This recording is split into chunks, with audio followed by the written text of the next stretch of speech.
All right, with every task, so far, what we're going to talk about in this booklet that you can download, um, and there's a URL inside of the description of this video. But what we're talking about here, we've gone over in one of the videos on how to create, right here, how to create a column. So we need to create a column. We're going to create a second column as well.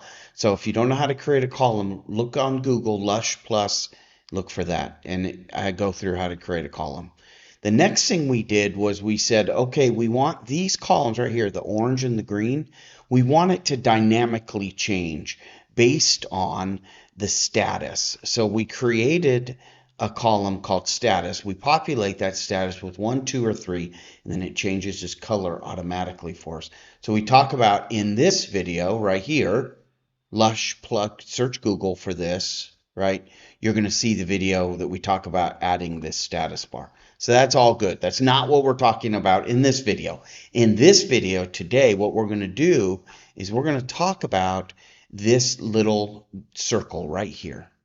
So that circle, so in a Gantt chart, it's great to see the start date and the due date. It's great to see how much has been accomplished, right? Where we're at, who it's assigned to. That's all good stuff, right? And it's nice to see it on a Gantt chart where it spreads it out. But really, when the rubber hits the road, we really want to know when is the next follow-up scheduled? When is the next action going to take place for that task specifically? Because that's a way that we can see if it's alive. Everybody can put a task on a chart, but this is kind of the heartbeat of the task, which is this little circle here. And this keys in on a field called next follow-up. So let's go ahead and go down into the document here, and we talk about that, adding for the next action date. And the field or the column we call is task FU date, okay?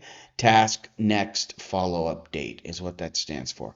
So we talk about that inside of here, and you can see some different videos on this, but let's just go ahead and move to where we need to make this happen. So to display the value on the bar, you're going to need to read this text. So if you've not done this yet with me on the Gantt chart, this is where it gets a little tricky, and we're going to walk through it together. But you may want to pause the video here and kind of read and digest this right here. Because what we're going to do is we're going to put a start date. We're going to use the date diff, and we're going to calculate the exact location of where this little dot goes based on the date. So we're going to have to calculate the width of the screen and then calculate it based on the date in comparison to where this follow-up date is scheduled. All right? So it's a little tricky, but it's not that bad. So let's just walk through it step by step. So if you're not going to buy the book, which is fine, if you don't want to, I think it's less than $5, but if you don't want to buy it, great. Just pause the video and do screenshots and read this stuff. Okay? And then here we're going to talk about this as well. And then here we can see, but let's go ahead and jump right to this, and we're going to look at this inside of the code as well. But let me give you kind of a heads up, because this can get a little bit tricky. Okay, so we just want to make sure that we're all pretty clear. So we have this label in here. Again, it's a text label. I'll show you that in a minute, of the start days value. So number 6 and number 8. Okay, so number 6 is right here in the blue, and here is the code right here. This is the date value of what we're going to do where we establish the start date. And then we need to create the value, number 3, that will be used for the x coordinates, number 5, which is here, which we're going to set here on the taskbar itself. So we're going to look at this in the screen, but so that's basically how you do it. And we're going to flip over there in just a minute to PowerApps. Here we have the follow-up date. So we need to add the follow-up date field. Okay, again, see the other video related to that.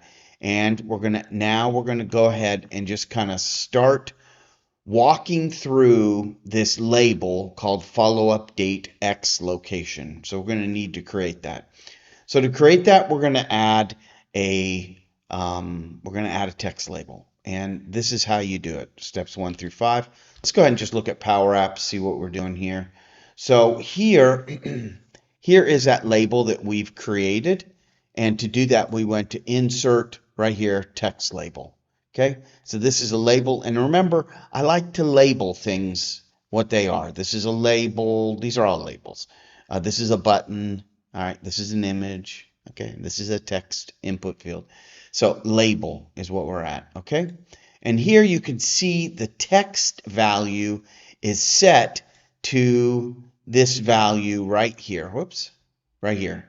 So we're going to key in on the year, var year start date. If I click on that, you can see that it says equals 2024. But where is that? All right, so that is sitting in, this is a variable, and I talk about it here in the book, and let me see if I actually go into where it is. I don't. So let's go ahead, and because I talk about it in another book, but let's go ahead and talk about that var start date. So we need to start from somewhere. So we're going to start from this thing called var start date. Remember, variables, typically, they can be in a lot of places, but in this case, this guy here, I believe, and I just copied that, by the way. So I did a Control-C to just copy the text. Go to App right here. And when you go to App, you can see on Start right there, and I'm going to click inside of here. If I hit Search here, it doesn't. Well, you can't see that, but there's a search button inside of your app. Don't use that one. Just click inside so the cursor's in there, and then hit Control F, and you'll get a little find box up here. And then I'm doing a Control V to paste in that variable name. Do you see it right there? Set var state date to the year of today. So whatever today's year is, it's going to set that variable for us. This is really important because the calculation that we do to find this start date and the location for this action button is dependent on information coming from here. Remember also, you can go here, right, to your variables. You can search for the variable there, and then you can see what its result is. Okay, by clicking on it here. And if it's multiple, you can go, oh, view the number, and then it'll pull you over to where those numbers are. Okay, so we know the variable is working. If for some reason you're programming this and it's not working, make sure that you check your variables. So I'm going to go ahead and click back here, and I'm going to go back to where we're working, which is this guy right here. And so you'll want to make sure that everything's working. You can make sure it's working by clicking on this guy, or just click on this once, and you're going to see if it's working or not right here. If it's not, you need to go back. All right, and then here's the rest of that value. Okay, so you'll want to put that in to set up this location. So that's the text right here that you see, the variable. Okay, the next thing we want to do is we want to insert the circle, and then we're going to go ahead and set its value. Now notice here we're pulling the value from that label that we just entered, that label that is reaching back to that variable that we've established as far as the year is concerned. So let's go ahead and see how to do that. So we're going to go ahead and insert the circle into our code. So here is the circle itself right here, next follow-up date, and you can see the circle inside of here. Here I need to set this because this is my primary field, but to get there, we're going to go here, we're going to click, and then we're going to click here, okay? And then we can click on that circle there because that's the value that we're looking at here today. But to insert that, we can do a search for circle. If you spell it right, it'll come up, and you can pick your circle.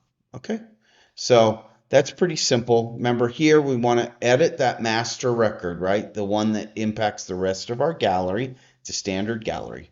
So now let's go ahead and look at the code on this one. Remember, we can go to properties. Notice our X position here is numbered out. When that's numbered out, we can click on it here and see the value here, right, with X, or we could have gone here and just selected X, or we could go here and we could say X. They all work the same, okay? So here, we're going to click on this value, right? We're going to look at this value right here. Now, this value happens to be the text field value from this right here, which, do you see it right there? That's the field. It's hidden, and it's right here. Okay? So if I go to visible here, I'm probably off. If I say on, do you notice here that it says negative 119? That's why we're not seeing it, by the way. But if I click this field to be visible, then I can see the actual calculations that are occurring. And so when I go back to my circle to program my circle for its X value of my circle, I'm going to put in this code right here. I'm basically looking at the value number that exists here. Whoops-a-daisy. I'm looking at the value number that exists based on the value that we created. I'm multiplying it by the width of this gallery right here. So if we go to here to the gallery and we say width, okay, is 1366, all right, and then I'm dividing it by 365 for 365 days out of the year. So my gallery could be smaller, and then I would have to divide, well, no, the division would be fine by 365. So, but it's pulling, I guess my point is, it's pulling from the gallery itself. See the green line?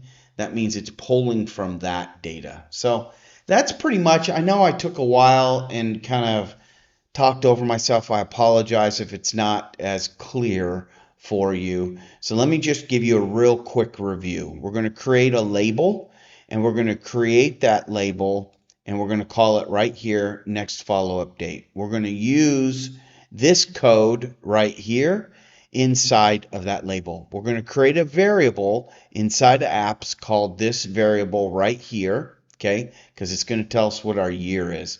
Once we get that established, which is this field right here, notice this is the name of this field, then we're going to insert this circle. Notice this is the name of this field.